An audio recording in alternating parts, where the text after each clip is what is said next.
పోరాటాలకి అంతమొందించినటువంటి రోజు. ప్రజా తీర్పు ఆంధ్రప్రదేశ్ లో శ్రీకాకుళం నుండి చిత్తూరు దాకా ఏకదాటిగా గతంలో ఎన్నడూ లేదు అన్న విధంగా ఈ రాష్ట్రంలో ఒకే ఒక తీర్పిచ్చి కూటమి ప్రభుత్వాన్ని అధికారంలోకి తీసుకొచ్చినటువంటి రోజు. పార్టీ కూటమిలో జనసేన, బీజేపీ, తెలుగుదేశం పార్టీలు ఈ రాష్ట్ర భవిష్యత్తు కోసం కూటమిగా జట్టు కడితే ప్రజలు ఇచ్చినటువంటి తీర్పు.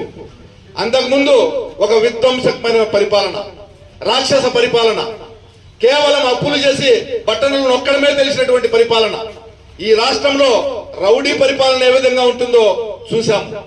సోషల్ మీడియాలో ఒక పోస్ట్ పెడితే అరెస్ట్ చేసేటువంటి సందర్భం, ఇసుక దొరకనేటువంటి సందర్భం, వైన్స్, మైన్లు, శాండ్ ఎక్కడ చూసినా వైసీపీ వాళ్ళ అరాచకాల చేతుల్లో బలైపోయారు.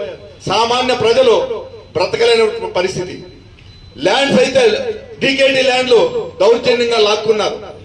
ఓనర్లకు తెలియకుండానే పేర్లు మార్చేశారు, 1లు 1Bలు. ఈ విధమైన పరిపాలన నుండి ప్రజలు తీర్పిచ్చి కూటమికి అధికారం ఇచ్చారు.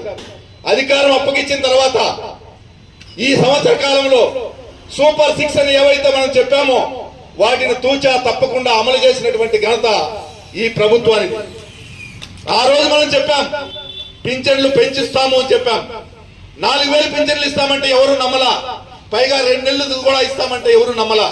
కానీ ఆర్థిక సంక్షోభం ఉన్న, అప్పుల్లో ఈ రాష్ట్రం ఉన్న అనుభవజ్ఞుడైనటువంటి మన ముఖ్యమంత్రి పింఛన్లు పెంచి సకాలంలో ఇచ్చాడు.